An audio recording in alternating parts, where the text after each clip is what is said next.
թշվառության մեջ, այլապես ուրիշին մեղադրել չի։ Սեփական թուլությունները, սեփական տգարությունները տեսնելու մասին է խոսքը։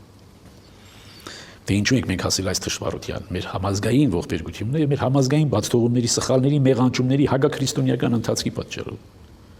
մեր առաքելությունը շղթելու պատճառով, մեր ինքնությունը շղթելու պատճառով է։ Իսկ ինքնության շղթում ինքնին մեղք է, որովհետեւ մեր ինքնությունը մենք չենք ստեղծում, մենք այդ ինքնությամբ ծնվում ենք, դա ձեռքբերովի չի, դա տալիս է Աստված։ Իսկ դրան պետք է տեր կանգնել, այդ ինքնությունը պետք է խնամել, գուրգուրալ, այո, չմեծացնել, հբարդացնել, դարձնել պաշտամունքի առարգա։ Մեր սեփական ինքնությունը չէ, որ պաշտամունքի առարգա է, պաշտամունքի առարգան մեր այդ ինքնությունը մեզ տվողն է։ Բայց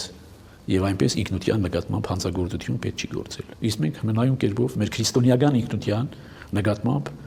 մնայուն եւ շարունակական հանցանքի մեջ ենք եղել բոլոր եւ այս 30 տարին եւ դրանից առաջ։ Եվ դրա հետևանքի մեջ ենք։ Մեզ որ եթե հասկանանք, որ պատճառը